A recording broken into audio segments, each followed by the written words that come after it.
رب العالمين وأفضل الصلاة وأتم التسليم على سيدنا محمد وعلى آله وصحبه أجمعين ورضي الله تعالى عن السادات التابعين والعلماء العاملين والأئمة الأربعة المجتهدين ومقلديهم بإحسان إلى يوم الدين وبعد السلام عليكم ورحمة الله وبركاته. To insha Allah za mu tashi akan tafsiri na suratu Yasin. Wannan sura ta Yasin tana cikin surorin Makka, sai ayar da ta ce idza qila lahum anfiqu, to ita ana ganin aya ce ta Madina, tana da ayoyi 82. Surar Yasin sura ce wadda ta shahara kuma ya zama hadisai daban-daban sun zo game da ita. Yalla akwai malamai waɗanda ke ganin raunin hadisan, amma kuma bisa ga ƙa'ida ta malaman hadisi idan riwayoyi sun ka yawaita ga abu, to hadisi na tashi daga matsayin mai rauni ya koma zuwa hasan, wato tsakanin sahihi da kuma da'if. Saboda haka daga cikin dai abin da aka ambata game da ita cewa zuciya alƙur'ani ce, kuma ana kiranta al-mu'ammima, wato don tana game mai karatunta da alhairi na duniya da lahira. Sannan kuma malamai sun nuna wanda ya karanta ta da safe to tsawon yininsa zai kasance a cikin farin ciki, wanda ya karanta ta da magarib ma tsawon darensa zai kasance cikin farin ciki. Kuma an yi umarni da karanta ta ga wanda halayyar cikawa ta zo masa, domin tana sauƙaƙa masa fitar rai da dai sauran ire-iren waɗannan, da kuma cewa ana karanta ma matattu ita a ba da lada gare su. To duk wannan ya zo. To bismillahir rahmanir rahim. Na'am. أعوذ بالله من الشيطان الرجيم. بسم الله الرحمن الرحيم.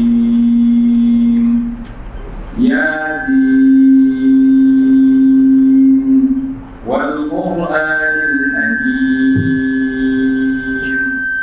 إنك لمن المرسلين على صراط مستقيم. To ita ma Yasin idan muka ɗauka tunda sura ce makkiya, sura ce ta Makka, kamar yadda aka sha yin bayani, surori duk waɗanda an na Makka maudu'in su jigon abin da suke magana a kansa abu uku ne: halitta ta ɗan adam, da kuma abin da shahi alƙiyama, da kuma nubuwa annabci, ko kuma mu ce imani, risala, manzanci da al'amarin alƙiyama. Sannan a waɗansu lokuta da bayani na bara'ul khalq, farkon halitta. To ita ma haka Yasin, Allah an masani da wannan ya'un da wannan sin ga abin da suke nufi. Wal qur'anil hakim, Allah ya rantsuwa da alqur'ani alhakim, wato wanda aka inganta, ya zama yana da tsari ingantacce, yana da abin da shahi ilmul bali'u da ilmul ma'ani da ilmul bayan, babin balaga. To shi ne ma'ana hakim, ai al-muhkam, wato wanda yake ingantacce. To Allah ya rantsuwa da alqur'ani, yace amma annabi sallallahu alaihi wasallam innaka laminal mursalin, lalle kai kana daga cikin manzanni. Aka yi amfani da taukidi, aka ce inna, sannan aka yi amfani da lam aka ce lamina al-mursali wato wannan don mayarwa raddi ga waɗanda ke cewa annabi sallallahu alaihi wasallam bai zama manzon Allah ba to Allah ya rantsuwa da alqur'ani yace innaka laminal mursalin lalle kai kana daga cikin manzanni saboda haka duk wanda an manzo annabin Allah ne kenan ya zama annabin Allah kuma manzo kuma sannan ala siratin mustaqim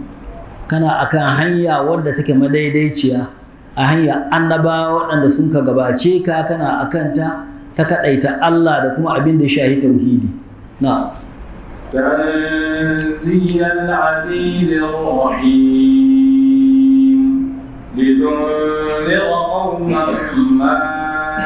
أنذر آباؤهم فهم غافلون to tanzil al-aziz shi alqur'ani saukakke na daga al-aziz wanda an mabuwayi shine Allah wato mabuwayi ar-rahim kuma wanda yake mai jin kai ga halittarsa saukakke na daga wurin Allah shi alqur'ani kuma an saukar da shi Allah ya ce ma annabi sallallahu alaihi wasallam litunzira don kai gargadi da alqur'anin nan ga kauman waɗansu mutane waɗanda suke ma unzira aba'uhum ba a yi ma ubanninsu gargadi ba a yi ma'ana iyayensu su Allah raba domin tun zamanin annabi Isma'il alaihi salam ba su koma samun annabi ba saboda haka su ake ce ahlul fatara idan aka koma kuma bangaren annabi Isa tun daga annabi Isa alaihi salam babu wani annabi sai annabi Muhammad sallallahu alaihi wasallam alhali tsakanin annabi Isa alaihi salam da annabi Muhammad sallallahu alaihi wasallam akwai shekaru 500 da wani abu saboda haka waɗannan su aka ce ahlul fatara waɗanda a tsakanin manzanni guda biyu kuma su ahlul fatara masu tsira ne aljanna za su shiga tunda ba a aiko masa wani manzo ba domin Allah ya ce can cikin wata aya wa ma kunna mu'adhibina hatta nab'asa rasula ba mu yin azaba sai mun aiko da manzo to tunda ba a aiko masa da kowane irin manzo ba to su masu tsira ne ko kuma komai sun ka aikata wato za a ɗauka sun tsira don sharaɗi kamin a kama mutum shine ya aiko manzo wanda ya zo ya yi gargaɗi na لقد حق القول على أكثرهم فهم لا يؤمنون to laqad haqqal qawlu lalle zance ya wajaba da azaba ala aktharihim ga mahi yawansu cewa mahi yawansu yan wuta ne don ba su yi imani ba fahum la yu'minun waɗannan mafi yawan ba su imani na إنا جعلنا في أعناقهم أغلالا فهي إلى الأذقان فهم مقمحون to Allah ya ce inna mu ja'alna mun sanya fi anaqim ga wuyayensu a galalan kukumma ko kukun jam'i na kukumi abinda asalin kukumi abinda za a daure hannu a haɗe shi ga wuya hannuwa an daure su sai a kai ga wuya a daure kuma irin yadda ake yi ma bayi da a ɗamra hannuwa sai a haɗa ga wuya ana kora mutum ba abinda za shi to shine aka ce mun sanya ga wuyayensu a galalan kukumi fahiya ai ma'ana su hannuwan nan nasu da an ka tattara aka ɗaure ilal asƙani zuwa ga haɓa tasu fahim muqmahun suna masu ɗaga kansu ba su iya sadda kai domin hannuwa an ɗaure su hannuwan sun tara wuya ga sun kuyo saboda haka ko shi kansu ɗage yake to abin da ake nihi da wannan tamsili na ana ce mai gababin balaga a tashbihi tamsili ba wai su kahiran hannuwansu an kama su an ɗaure su ga wuya ba ishara ne kamar nuni na da wanda an ka kama hannuwansa aka ɗaure ga wuya kai ne sama ba abin da yake iya yi to haka su ma aka sa masu tanaki na rashin karɓar shari'a ba su shari'a ba su karɓar abin da Allah ya ce saboda haka misali na an ka bayar ba a kafiran na an ka kama hannuwansu an ka ɗaure ba zuwa ga wuya abinda aka nuhi nan ba da misali ana ce mai tashbihu tamsil a cikin babin balaga na وجعلنا من بين أيديهم سدا ومن خلفهم سدا فأغشيناهم فهم لا يبصرون. to shi ma wannan ba da misali na Allah ya ce waja'alna mun saya min bayni aidihim a gaban su saddan, wato wani abu da ya kange su daga shari'a, wa min khalfihim bayan su saddan shi ma wani kange, abinda asalin saddan kamar aikatan ga tsakanin abu da abu, to amma nan abinda aka nihi ai ma'ana gaba da baya ba su karɓar shari'a, fa aga shaynahum wato muka lullube huskokinsu fahim labisinuna ba su ganin ayoyi na imani ballantana su yi imani. Saboda haka duk waɗannan ba da misalai na ga irin yadda suka kasance ba su karɓar shari'a na وسواء عليهم أأنذرتهم أم لم تنذرهم لا يؤمنون. to wasawa'un alaihim duka ɗaya a wajensu su waɗannan a an zartan kayi masu gargaɗi an lam tunzirhum ko ba kai masu gargaɗi ba la yu'minuna ba su imani. Ai da kai wa'azi da kada kai wa'azi waɗannan an sanya shamaki tsakaninsu da shari'a, ba a shirye suke su karɓi shari'a ta Allah ba, saboda haka ba su shari'a na إنما تنذر من اتبع الذكر وخشي الرحمن بالغيب فبشره بمغفرة وأجر كريم. to waɗannan an ce ko ka yi masu wa'azi ko ba ka yi ba duka ɗaya, domin inna ma tunziru kana gargaɗi shi amfani, ai wa'azi shi amfani gawa wa ake yi ma wa'azi shi amfani shi shine manitta ba dhikra, wanda ya bi alqur'ani aka karanta mai ya yadda da abinda Allah ya ce, to wannan in aka yi masa wa'azi to shi zai karba. Wa hashiyar rahman kuma ji tsoron Allah bil gaibi a boye, bai ga Allah madaukakin sarki ba amma ya yarda akwai shi, ya yi imani da akwai tashin alkiyama, ya yi imani da akwai wuta da aljanna, duk waɗannan akwai su, ya yi imani da haka. Wannan wanda ya bi alƙur'ani ya yi imani da Allah bai ga Allah ba, fa bashiru kai mai albishir bi magafiratin da gafara wa ajarin da lada karim wanda take mai girma ita ce samu aljanna na إنا نحن نحيي الموتى ونكتب ما قدموا وآثارهم وكل شيء أحصيناه في إمام مبين. to Allah ya ce inna mu nahanu har wa yau wannan ƙarin ƙarfafa na, domin kalimar inna tana nuna mu, sannan nahanu shi ma yana nuna haka, to sai aka haɗe su don ƙarin ƙarfafawa. Allah ce inna nahanu lalle mu in ji Allah nuhiyar mota mu ka rayar da matattu, wato lokacin tashin alkiyama. Wa nakatubu kuma muna rubuta ma qaddamu abinda duk mutane sun ka gabatar a cikin rayuwarsu, alkhairi ko sharri yana na rubuce don a saka ma mutane da shi a ranar alkiyama. Wa atharahum da kuma sawunsu, abinda aka ni da asar wani abu wanda sun ka bari wanda ba na alhairi ba ana koyi da su, to shine ma'ana wa asarahum, abinda sun kai lokacin rayuwarsu an rubuta shi. Sunna wadda sun ka bari wadda ba ta ƙwarai ba ana aiki da ita ma ana rubuta ta. Da wannan in ya zama mutum aikin alhairi yayi ana koyi da shi yana da ladatai, in ya zama aikin shari yayi ana koyi da shi ana rubuta mai zunubi ne. To shine na Allah ce muna rubuta ma qaddamu abinda sun ka gabatar wa atharahum da kuma sawunsu shine abinda an kai koyi da shi, wato nasu gaba ɗaya wa kullu shay'in komi da komi ahsaynahu Allah ya ce mun kididdige shi fi imamin mubinin, yana cikin littahi. Imam na ana ni Allahul mahfuz, ai ma'ana duk abubuwan da mutane suka aikata abin nan yana rubuce a cikin Allahul Mahfuz. Na واضرب لهم مثلا أصحاب القرية إذ جاءها المرسلون إذ أرسلنا إليهم اثنين فكذبوهما فعززنا بثالث فقالوا إنا إليكم مرسلون. to Allah ya ce wala rib ka sanya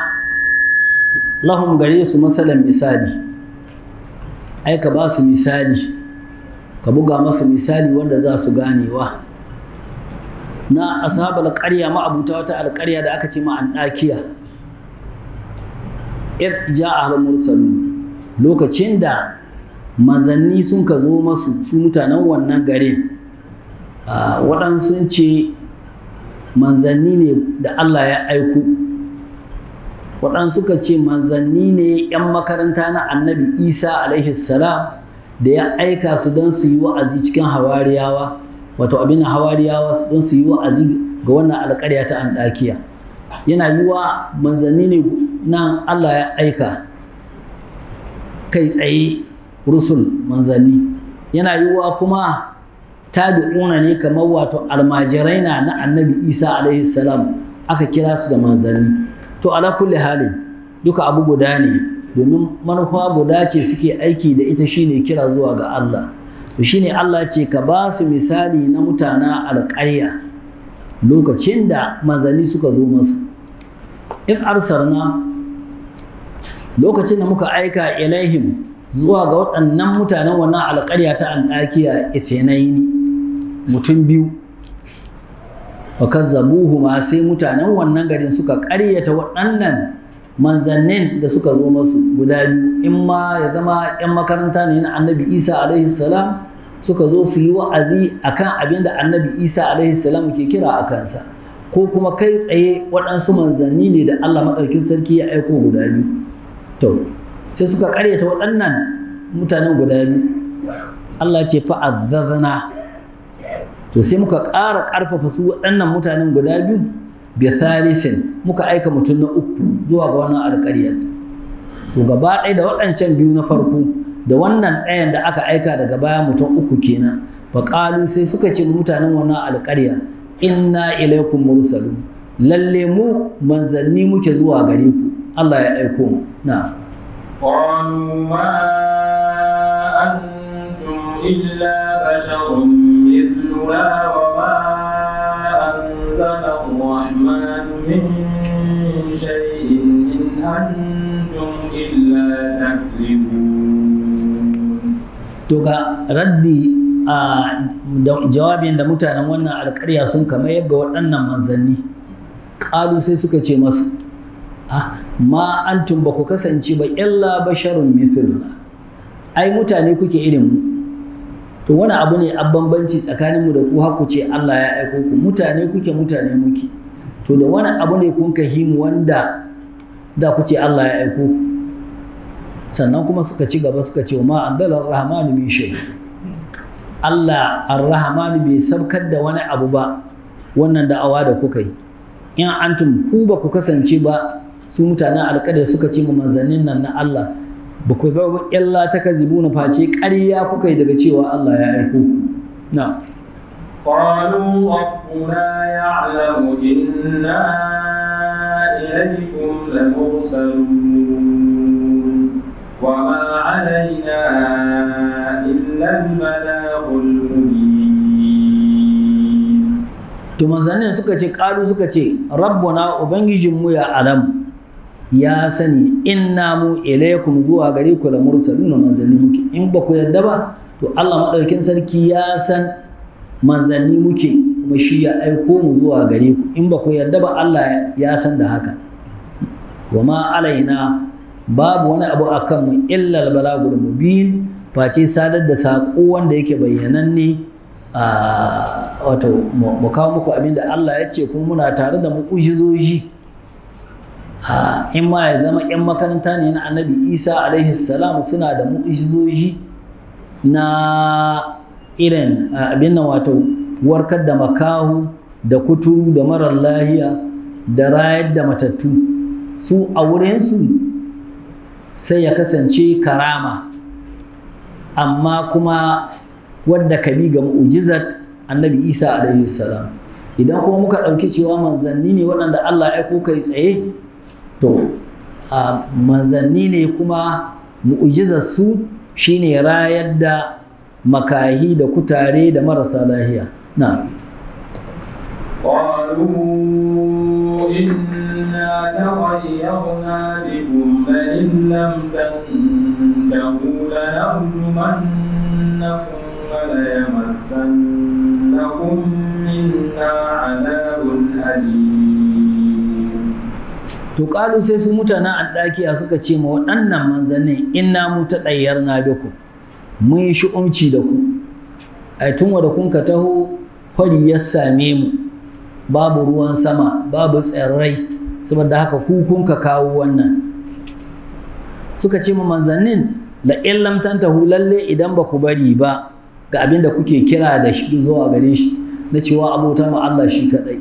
la narjumannakum, za mu jajjehe ku, wala yamassannakum minna azabun alim, sannan azaba mai radadi za ta same ku da wato daga wajen mu. Ai ma'ana suka ce manzannin farko dai kun kawo mana shi'umci, domin tun wanda kun ka taho an ka rasa ruwan sama, sannan in ba ku bari ba za mu jajjehe ku, sannan abin da zai biyo baya wato Allah ɗaya ya san shi, shine ma'ana wala yamassannakum minna azabun alim. Na'am. قالوا طائركم معكم أئن ذكرتم بل أنتم قوم مسرفون. To ƙalu manzannin sun kace masa a ɗa'irukum shi'umcinku ma'akum shina tare da ku, kahircinku shi ya kawo maku duk abin da kuke gani. A in zikirtum, don an yi maku wa'azi aka tsoratar da ku al'amarin alƙiyama, za ku ce wai an rasa ruwa saboda isowanmu. Shamana a in zikirtum, wato ana yi masu inkari cewa ba yiwuwa a ce mu da ka kira cewa a bauta ma Allah, a kaɗaita shi da bauta, a ce wanga wa'azi da muka yi shi ya kawo rashin ruwan sama, alhali ga ku kuna kahirci, saboda haka kahircin ku shi ya haifar da wannan. Bala a antum ku qaumun mutane kuke musrifun, waɗanda suka ƙetare ihaddi ta hanyar yin shirka. Na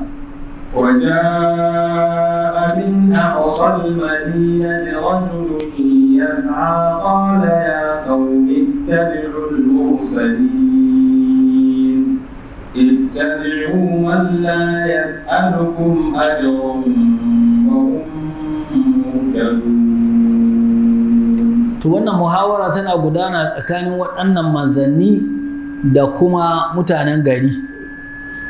To akwai wani wanda yake ya riga ya yi imani, ana ce masa Habibun Najjari. To sai ji ga mutane ne sun ƙaryata manzanni, to sai ya yi sauri ya to don ya faɗa masa alfanun da ke cikin imani da Allah. Akwai malaman da ke cewa waɗannan manzanni sun same shi a bakin gari, suka kira shi zuwa ga imani, ya yarda. Ya ce to amma yana son ya ga alama, ya ce yana da ɗa ko ɗiya marar lahiya shekaru, in za su iya warkan mai da ita ko a, suka ce Allah ka warkawa, amma ya gwada masu. Suka yi addu'a, wannan ɗan ya tashi ya warke daga rashin lahiya. To shi ne aka ce to wannan mutum waje a yanzu mai a ƙasar Madina, daga mahi nisan birni can yana nesa. Shaman waje a mai a ƙasar Madina ta rajul, wato wani mutum ya zo daga mafi nisan gari, ana ce mai Habibun Najjar. Shi ya riga ya yi imani, yas'a shi na sauri. Ƙala sai ce ma jama'a sai ya ƙaumi, ya ku jama'a ta ittabi'ul mursali, ku bi manzannin nan. Ittabi'u, ku bi, ya ƙara ƙarfafa, man la yas'alukum ajara, waɗanda ba su neman wata jinga, ba su neman waɗansu kuɗi bisa ga abin nan da sun ka kawo ba su ce a ba su ko kwabo ba wahum muhtadun wato su shiryayyuna na وما لي لا أعبد الذي فطرني وإليه ترجعون. to sai su mutanen garin suka tambayi Habibun Najjar suka ce yanzu to kai ka yadda kana akan addinin su yace kwarai ina akan addinin su wa maliya mi aggare ni ai ma'ana mi zai hana in zama la abudu ban bauta ma Allah zai faɗara ni wannan da ya halicce ni ai babu wani abu da zai hana in karɓi wannan addini domin Allah shi ya halicce ni to kuma wannan da ya halicce ni shi ya cancanci in bauta masa kuma ku sani ku kanku wa ilaihi tulja'un zuwa ga Allah ake mai da ku ai in ku mutu za ku koma zuwa ga Allah ai muku hisabi na أأتخذ من دونه آلهة إن يردني الرحمن بضر لا تغن عني شفاعتهم شيئا ولا ينقذون. to ya ci gaba da bayani shi wannan Habibun Najjar ya ce a attakhizu zan riƙi min dunihi wanda ba Allah ba aliha su an gumaka in bauta masa in ba Allah in kama gumaka wanda yake in yuridin rahman idan mai rahama yayi nuhi bilorin da wata cuta da wata wahala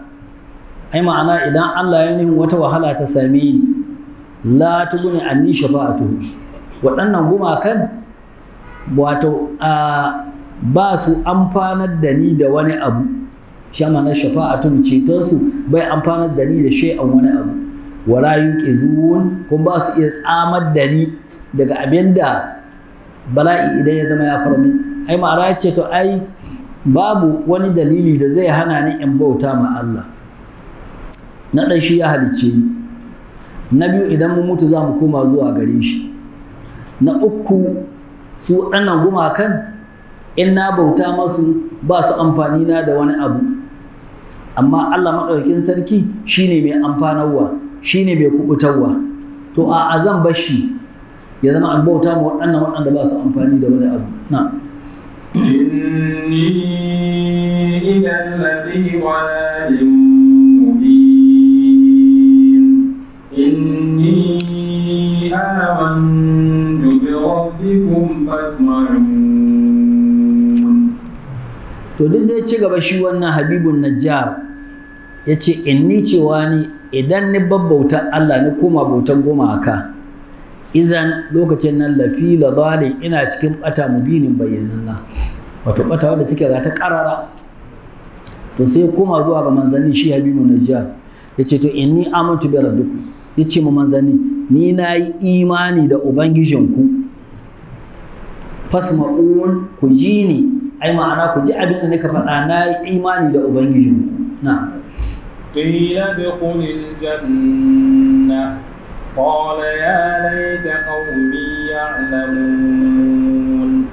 بما غفر لي ربي وجعلني من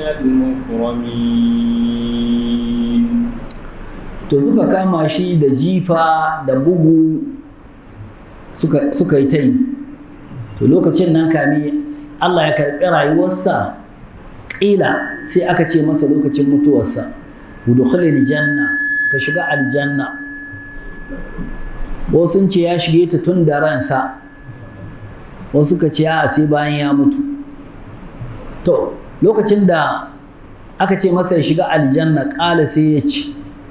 ya laita ƙaumi ina dai a ce jama'a ta ya alamuna sun san baiwa da Allah ya yi min shine bima gafara li rabbi da abin da Allah ya yi min na gafara waje alan ya sanya min al-mukrami cikin waɗanda suke abin girmamawa ai ma'ana an buɗe mai aljanna ya shiga yace ka ina ma jama'a ta sun san wannan baiwa da Allah ya yi gani cikin aljanna da sun sani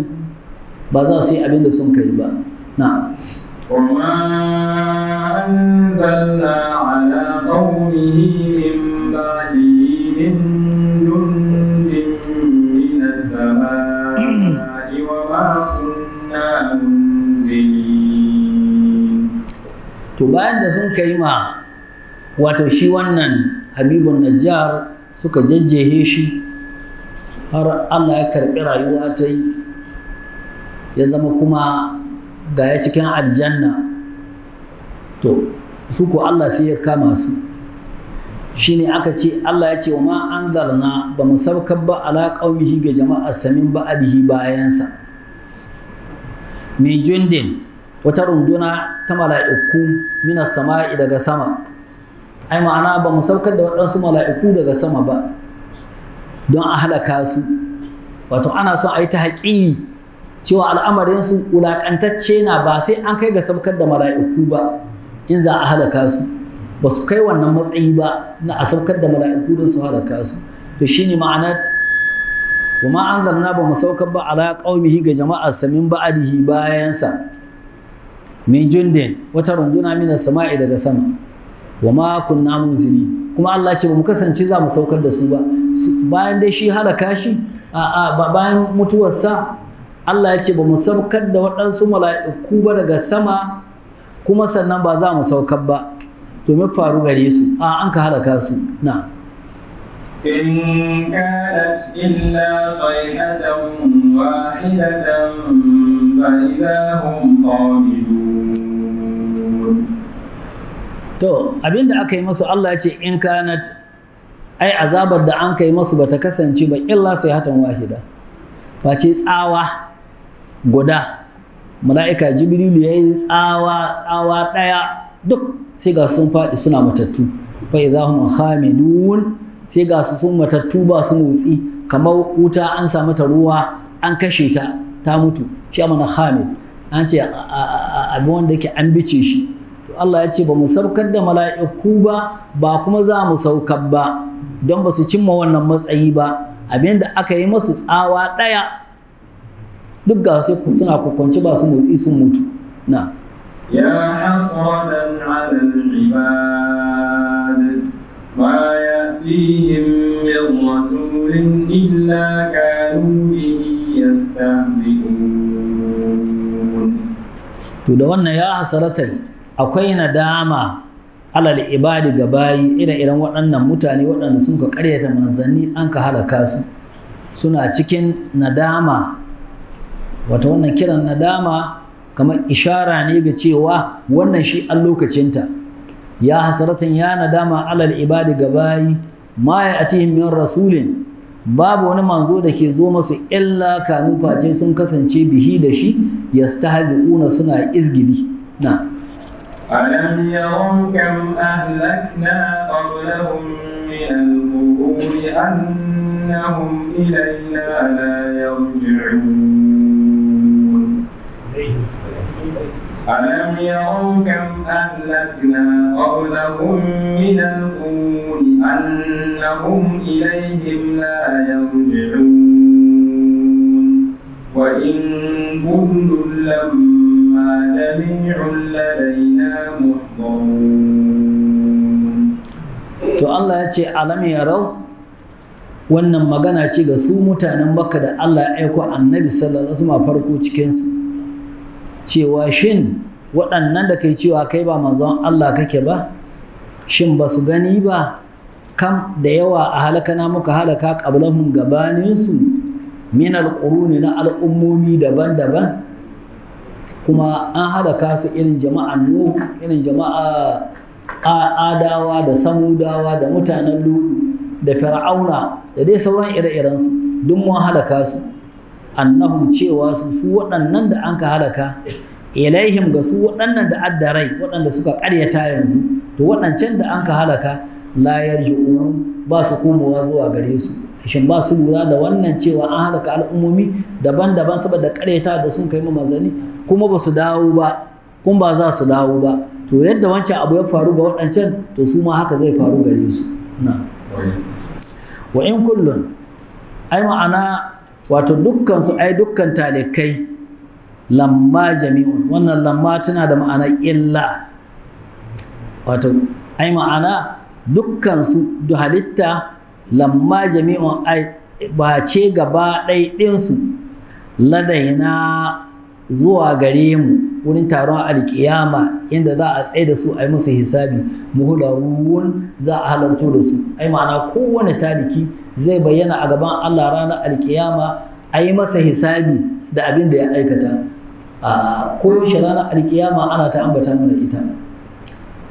wanda yake wajibi na mai kai da hankalin mu yi tunani wannan rana akwai ta babu shakka kuma duk ayyukan da an ka yi za su bayyana a can kuma ba mai kariya ga wani sannan babu wani mai amfaninka to wajibi na wannan ranar mu yi tattalinta abu ce wadda take wajibi sai an same ta da wannan ya zama wajibi kowa da kowa ya zama ya tsaya ya san mi Allah ya ce a yi mi ya ce a bari kamar yadda an ka ce abinda aka ce mataqawa imtisalul awamiri wajtinabun nawahi da'a ga umurce-umurcen Allah da nisanta abubuwan da Allah ya hana to wannan shi an magani ga wannan ranar na وآية لهم الأرض الميتة أحييناها وأخرجنا منها حبا فمنه يأكلون to sai aka cira ta da mu zuwa ga faɗin alamomi na kaɗaita Allah da cewa kuma shi mai iko ne gaita da matattu domin a yi mutane hisabi Allah ce wa ayatul lahum alama gare su magana tashin alkiyama ga wata alama ita ce al'arul ƙasa almayita wadda ta bushe yanzu ana cikin rani kamin damana ta yi ƙasa ta bushe to wannan ƙasar idan damana ta yi kamar nan gare mu sai ruwan sama da abin da muka shibka da wanda ba mu shibka ba duk zai tsiro to yadda Allah maɗaukakin sarki ya fitar da tsirrai daga cikin ƙasa da wanda an ka shuka da wanda ba a shibka ba yadda ya fito to haka Allah ke tadda waɗanda an matattu to shine wata alama gare su game da tashin alkiyama al'arul mayyit ita ce ƙasa wadda ta mutu a hayena ha da mun karaya ta wa akhrajna muka fitan min ha gare ta habban abubuwa waɗanda an masu ƙwaya kamar irin gero dawa shinkafa alkama da riɗi da sauransu su aka ce mahabban faminhu ga wannan abu wanda ƙasa ta fitar ya akuluna suke ci shi a abincinmu na yanzu shinkafa gero dawa alkama ga sunan dai duk abin da a tsirrai Allah ke hitar da shi na وجعلنا فيها جنات من نخيل وأعناب وفجرنا فيها من العيون to kuma Allah ya ce waja'alna muka sanya fiha wato a cikin ƙasa ɗin nan da muka rayar jannatin gonaki min nakhilin na itatuwan dabino wa anabin da inabi ko shi ana ambata dabino da inabi domin larabawa waɗanda annabi sallallahu alaihi wasallam aka aiko shi zuwa gare su wannan kusan shi a gonakinsu itatuwan dabino na da inabi to shine Allah ce muka hitar da gonaki na dabino da inabi wa fajjarna muka bubbugat ai muka fitar fiha cikin minar uyun na marmaru ai ruwa masu hituwa daga cikin ƙasa ko in an riyoji ruwa na bulbula daga cikin ƙasa na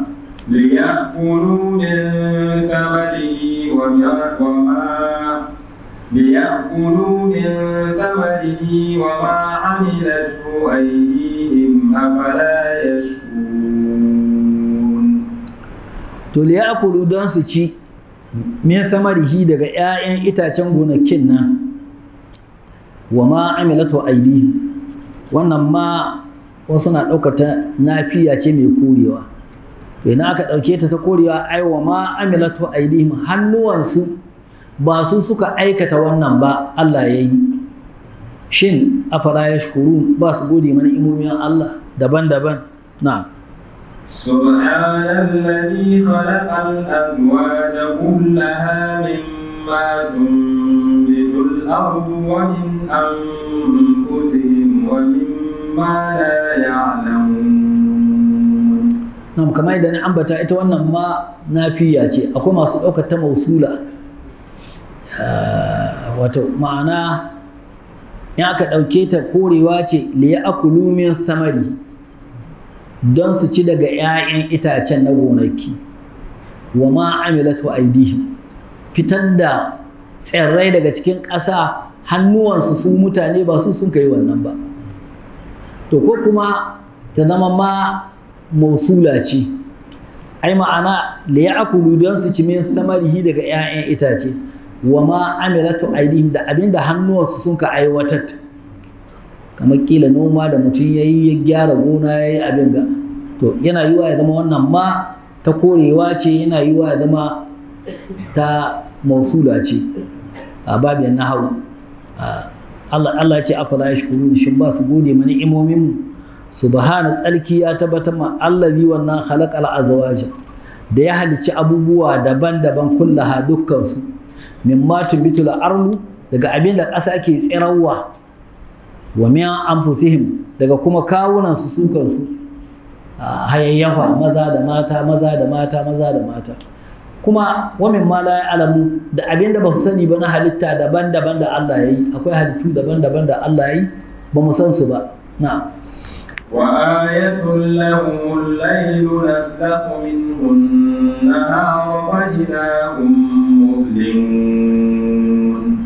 to har wata alama wadda ke nuna kaɗaita Allah kuma mai iko ne ga ya tada mutane a yi masu hisabi a ranar alkiyama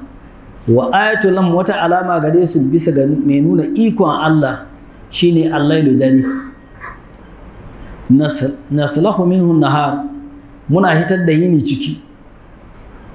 fa izahum muzlimun sai ya zama ga su cikin duhu yanzu misali ga mu ana ta san magariba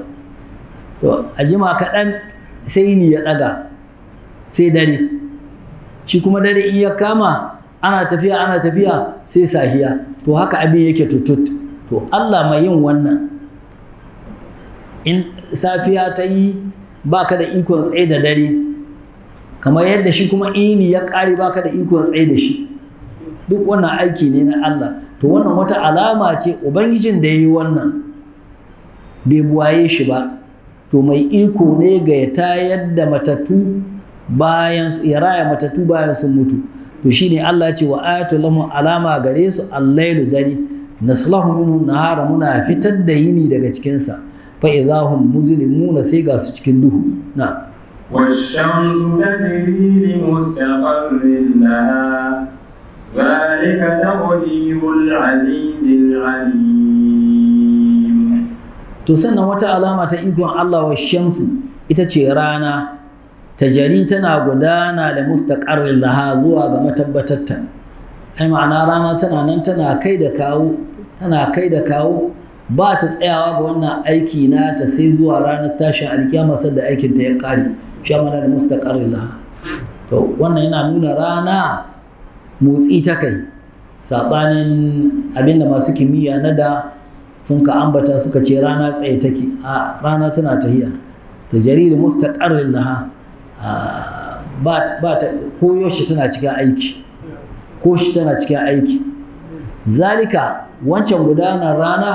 ba ta tsaya ba har lokacin da sai lokacin tashin alkiyama taqdirul aziz kaddartawa mabuwayi ne Allah a cikin mulkin sa al-alim masani wato dai abinda aka nuni rana tana nan ta tahi yini ya kare ta bullo yini ya kare sadda ya zama dare gare ku ya zama rana ga waɗansu haka abin yake tutut sadda kuke alfijir sannan wasu suke tsakiyar dare sannan waɗansu suke abin a zuhur sannan waɗansu suke faɗuwar rana to rana ce tana nan tana tafiya in ta ɓace gare ku tana can ga waɗansu to shine mana tajril mustaqarrin laha to wannan ƙaddartawa ce ta Allah haka ya ƙaddara kuma shi an masani ga halittarsa na'am والقمر قدرناه منازل حتى عاد كالعرجون القديم لا الشمس ينبغي لها أن تدرك القمر ولا الليل سابق النهار وكل في فلك يسبحون to wata alama kuma ta nuna ikon Allah da kuma yana rayar da matattu wal qamara shi kuma wata an karanta shi wal qamara an karanta shi wal qamaru to wal qamara wata qaddarnahu shi kuma mun kaddarta tafiyarsa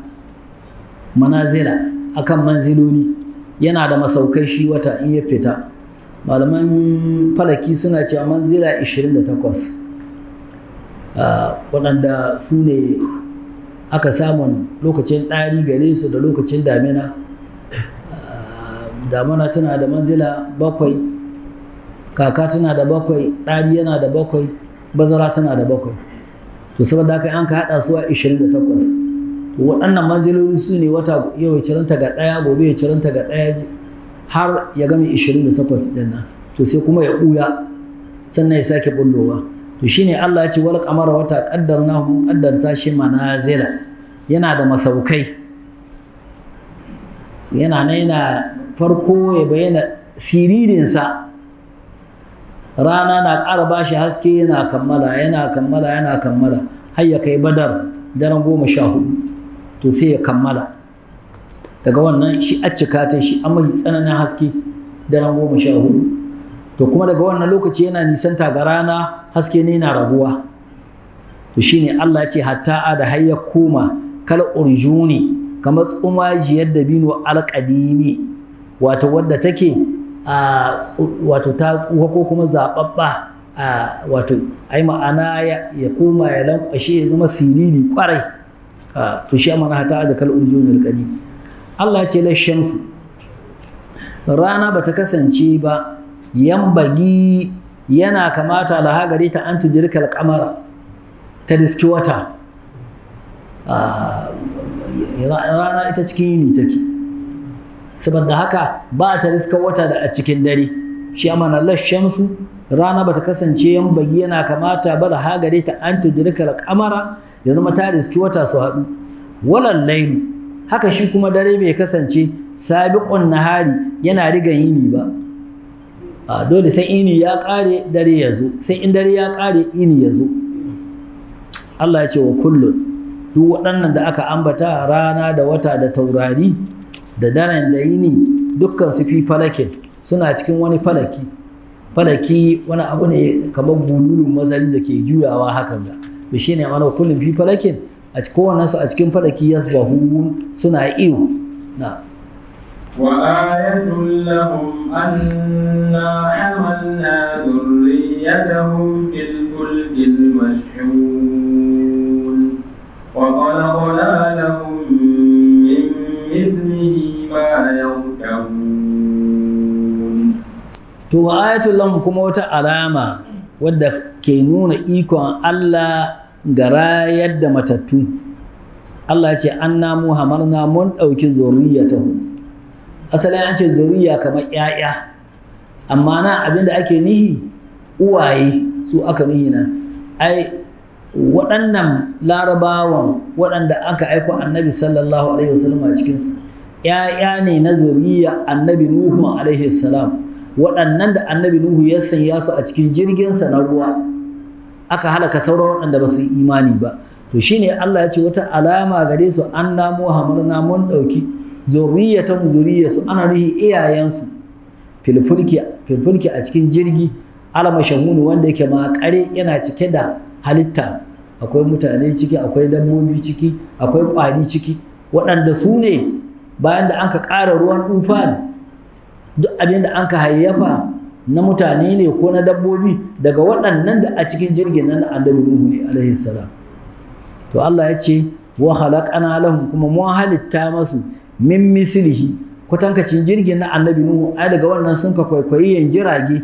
suna sanya kaya suna ɗaukar su a cikin teku shine wa khalaqana muka halitta lahum gare su min mithlihi kwatankacin samayar kabul abinda suke hawa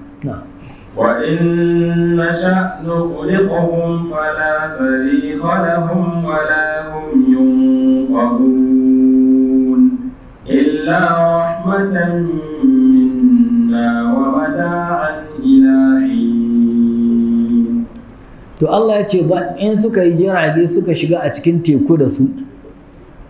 Allah ya ce da mun so wa inna sha idan mun so nughriquhum sai mu nutsar da su mu sa jiragen su noce a cikin ruwa kuma idan mun kai masu haka fala sarikha babu mai taimako lahum gare su wala hum yunqazuna kuma ba a tsamar da su ya zama sun kubuta sun tsira Allah ce da mun so jiragen nan da suka yi suna shiga cikin teku da su sai mu mutar da su a cikin ruwa su halaka kuma in mun kai masa haka babu mai kubutar da su babu mai tsirar da su na illa rahmatan sai rahama minna gare mu mun ka basu ba mu nutsar da su ba wa mata'an da jin daɗi ilahinin zuwa wani lokaci ai ma'ana mun ka basu in sun imani to in ba su yi ba za akwai lokacin da za su mutu kuma su dawo wajen mu yi masa hisabi in ji Allah na وإذا قيل له اتقوا ما بين أيديكم وما خلفكم لعلكم ترحمون وما تأتيهم من آية من آيات ربهم إلا كانوا عنها معرضين. to idza qila lahum idan an kace musu ittaqu ku ji tsoron ma baina aidikum abinda aggabanku na mai yiwuwa a kama ku da azaba tun a nan duniya shi ma baina aidikum wa ma khalfakum kuma da abinda abbayanku shine azaban lahira la'allakum turhamun ko za ku samu rahama to in an kace musu haka to sai su bijiri su kauda kai ai ma'ana an kai masu wa'azi aka ce ku ji tsoron Allah ya kama ku tun a nan duniya ko kuma ya bakku sai a lahira ya kama ku to sai su kauda kai ba su wato fatan rahama Allah to shine aka ce mata atihim min ayati wato babu wata aya da ke zo musu min ayati rabbihim daga ayoyin ubangijinsu illa kanu face sun kasance anaha ga wannan aya din mu'ridin suna masu kauda kai suna bijirewa gare ta وإذا قيل لهم أنفقوا مما رزقكم الله قال الذين كفروا للذين آمنوا أنطعم من لو يشاء الله أطعمه أنطعم من لو يشاء الله أطعمه إن أنتم إلا في ضلال مبين. to da yawa a fuqara'u sahaba talakawan sahabbai sukan yi wa'azi ga masu dukiya daga cikin wato Qurayshawa su ce ku musulunta ku ba da dukiyoyinku ku yi sadaka da su to shine aka ce wa idza qila idan an kace lahum gari su anfiqu ku ciyar ai ma'ana ku ba mu da talakawa ku ibi dukiya ku ba mu min maradakum Allah ga abinda Allah ya azurta ku dukiya duk wanda a hannun wani arziki ne na Allah kamar yadda Allah ya ambata cikin wata sura cewa anfiqu mimma ja'alakum mustakhalafi ku ba da sadaka ga abinda Allah ya sanya ku wakilai tsaro na an ka ba ku to shine nan suka ce wato idan suka ce su talakawan sahabbai suka ce ma masu kuɗi daga cikin Quraysh ku ciyar da mu mimma razaqakumullahu ga abinda Allah ya azurta ku na dukiya qala allazina kafaru waɗannan da suka kafirta suna cewa lil ladzina amanu ga waɗanda suka yi imani su kafiran sai su mai da martani su ce anudimu muna ciyar da mallawa sha'ullah wanda da Allah ya so adamahu zai ciyar da shi ai kun ce Allah shi ka ciyarwa ha to tunda kun ce Allah shi ka ciyarwa a za ku cewa mu ciyar da ku in antum ba ku kasance ba wato illa fi lalalin face kuna cikin bata mubinin wanda take bayyananna yana yiwa wannan magana ce tasu su kafiran a zuwa ga muminai yana yiwa kuma ba wannan ba ويقولون متى هذا الوعد إن كنتم صادقين. to idan sun kai masu wa'azi game da alƙiyama wa yaquluna suna cewa mata hadal wa'ad wannan abu da kun ce an yi alƙawari da shi na a tashe mu yaushe ne in kuntum sadiqina in gaskiya kuka yi misa har yanzu ba mu gan shi ba na ما ينظرون إلا صيحة واحدة تأخذهم وهم يخصمون. to Allah ya ce ma yanzuruna ba su sauraren wani abu illa sai hatin wahida sai tsawa guda ita abusa wadda mala'ika Israfilu zai yi ta'khuzuhum wadda ke kama su wa hum yakhsimun suna husuma a cikin kasuwanni suna jayayya da junansu suna kasuwanci wannan yana ci wancan yana sha wannan yana harguwa sai ɗaya mutuwa ta taho masu gaba ɗai ya zama an kama su na فلا يستطيعون توصية ولا إلى أهلهم يرجعون صدق الله العظيم. to Allah ya ce idan mun ka kama su nan cikin kasuwanninsu da inda suke suna harkokin duniya fala yastati'una ba su samun ikon tausiyatan su yi wasiya kuma nan an kama su wala ila ahlihim yarji'una ba su komawa zuwa gidajensu inda iyalansu kowane ya faɗi ya mutu ba mai komawa gida to alhamdulillah waɗanda a ina to in an ya tabbata addini bai kai gare su ba har yau su adul fatarana duk wanda ya zama bai samu wa'azi ba bai samu wanda ya sanar da shi musulunci ba a kama shi. Bismillahirrahmanirrahim. Assalamu alaikum wa rahmatullah. Wa alaikum assalam wa rahmatullah. A ci gaba da tambayar mai tambaya na jiya yake shin an samu lokacin Annabi sallallahu alaihi wa sallam yana tara mata ga watan azumi don yi wasu tafsiri? Ai tafsiri bai faru zamanin manzon Allah ba sallallahu alaihi a ce ya tara mutane ya yi musu tafsiri. Babu inda tafsiri yaushe ya faru abin da daga ba amma dai ya tabbata manzon Allah ya yi mu mata wa'azi wannan hadisi ingantacce mata sun ce manzon Allah mazaje sun tahi da koyarwarka ka sanya muna lokaci don ka rinka karantar da mu yace su haɗu gidan Arqam ibnu Arqam yana karantar da su wannan ya tabbata sawa da tafsiri da wa'azi da abu gudana saboda haka abinda ake shi ya tabbata manzon Allah ya yi wa mata wa'azi ya tabbata hadisi ne cikin sahihul Bukhari wani kuma ce Allah ji kamar ina tambaya ne da hukuncin shafa ga safa a wajen Allah to mahi yawan malamai ba su ambaci shafa ga safa ba abinda aka ce shafa ga huffi take ko jaurabi shine abinda an ka sanya ma fata sama ko fata kasassa